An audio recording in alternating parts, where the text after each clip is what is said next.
Veľmi zodpovedne sme sa na ten zápas pripravovali, lebo ten záver jesenej časti sme z môjho pohľadu po tej hernej stránke mali veľmi dobrý. Musím povedať, že na ihrisku nám fungovalo takmer všetko.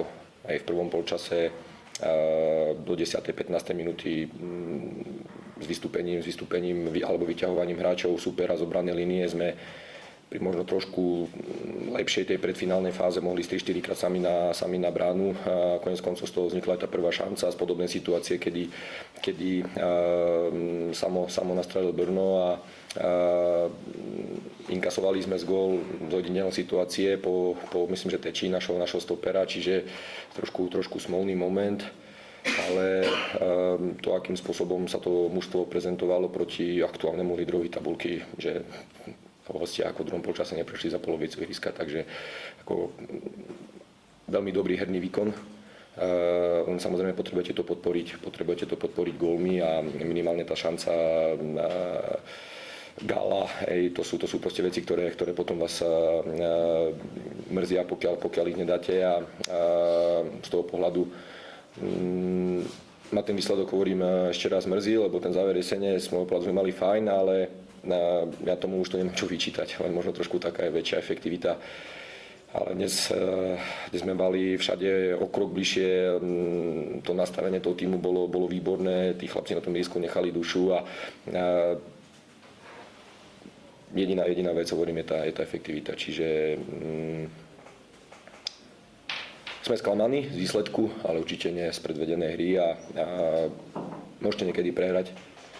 To patrí k futbalu, ale pokiaľ budeme schopní takéto parametre hry udržať, kedy ako výborne sme rotovali, nachádzali si tie priestory na veľmi ťažkom teréne, super v hlbokom bloku, 9 hráčov, nejednoduché sa tam dostať, náhodou nedostali, alebo teda dostali najmenej gólov v tej súťaži, čiže napriek tomu si myslím, že tie situácie sme si vypracovali, no ale tá finálna fáza, by som povedal, že je takým sprievodným javom nielen tejto prehry, ale možno aj prehry so Spartakom doma alebo prehry v Komárne. Čiže máme jednoznačne vec, na ktorej potrebujeme v tom prípravnom období zapracovať, tak aby sme na jar boli ešte lepšie pripravenejší a mužstvu ďakujem za predvedené výkony v rámci tej jesene a verím tomu, že sa na jar vrátime, hovorím, ešte lepšej fazóne a možno ešte viac pripravení.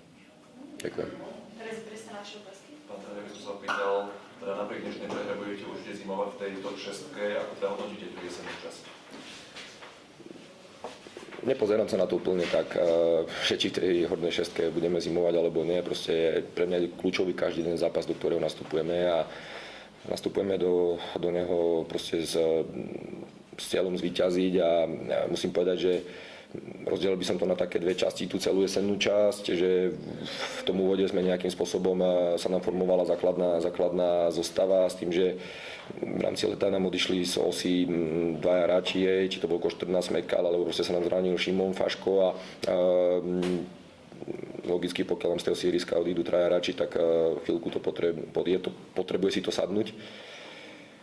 A musím povedať, že potom myslím, že toho zápasu asi cca s tým Prešovom aj po tej hernej stránke, aj občas aj výsledkovej sa nám podarilo, myslím, že tie parametre hry dostať na zaujímavý level a tam hovorím trošku možno jedine mrzí tá efektivita. Ale myslím si, že po hernej stránke viacero hráčov urobilo progres, čiže tým pádom aj ten tým išiel nahor, to akými výkonmi proste sa prezentovali. Kubo Luka, mladý Matej Jurička dostal prvýkrát šancu v lige ako jednotka, hneď sa tej príležitosti chytil, Ondro Demol, fantastické výkony, Hradek Schiller pri troške možno väčšej pohody, mohol mať tých golov určite o 2-3 viac a dnes mohol, myslím, že niekde by sa dostal na 90 golov, čiže myslím, že to koreluje trošku aj tá stúpajúca výkonnosť tých mladých hráčov, aj tá výkonnosť toho mužstva smerom k záveru tej jesene. Čiže trošku škoda pre nás, že prichádza pauza, ale svedčí to o pripravenosti tých hráčov.